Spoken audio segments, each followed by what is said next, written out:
मेरा जो भी है, म्यूजिक मेरे लिए सबसे अहम है।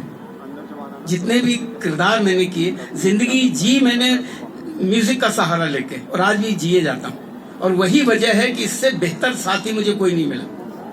और ये जो सबसे पहले मेरे कान में पड़ा म्यूजिक, मैं 2-3 साल का था, जहां से शुरुआत हुई, तो मैं होश संभाला ही था। चीजें साउंड, आवाजें समझ आती थी, चिड़ियों की आवाज और सारी आवाजें सुनता रहता था।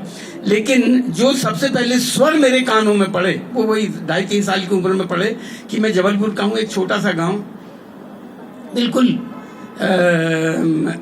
तालाब था, तालाब के किनारे एक टीला, उसी पे हमारा मकान था। वो सब मेरे नाना जी की जमीन थी, उसी मकान में मेरी पैदाइश है। और गर्मियों के दिन थे, हुआ करते थे, और चारों तरफ खेत थे, बस चारों तरफ। और एक मेन रोड था जहां से कभी 2-3-4 घंटे में एक आध बस या ट्रक निकल जाता था, तो हम दौड़े दौड़े उसकी आवाज सुनने के लिए चले जाया करते थे। फिर लौट के आते थे तो एक पापड़ बेचने वाला दूर से निकलता था, सिर्फ एक घर के लिए पापड़ बेचता हुआ, वो आवाज लगाता था, मूंग का पापड़ लो, उड़द का पापड़ लो,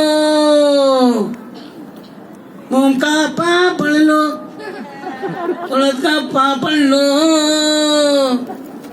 मूंग का पापड़ लो, उड़द का पापड़ लो। तब उसको बुलाते थे, ए पापड़ वाले यहाँ। अब वो आता था बेचते हुए, मूंग का पापड़ लो, उड़द का पापड़ लो।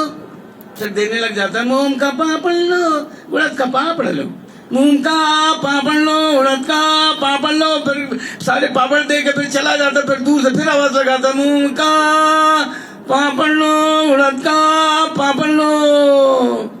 बस मैं दिन भर घर में पापड़ बेचता रहता था।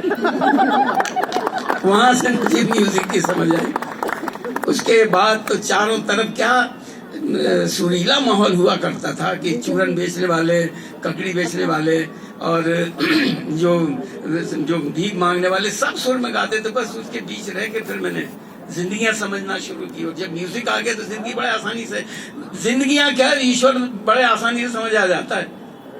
कहीं भी पहुंच सकते हैं आप म्यूजिक को लेके। तो किसी एक कैरेक्टर से दूसरे कैरेक्टर में म्यूजिक का ही सहारा ले लेता हूँ, सारे इमोशंस 1 सेकंड में समझ आ जाते हैं।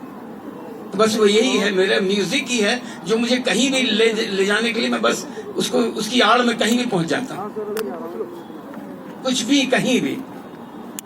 जी सर,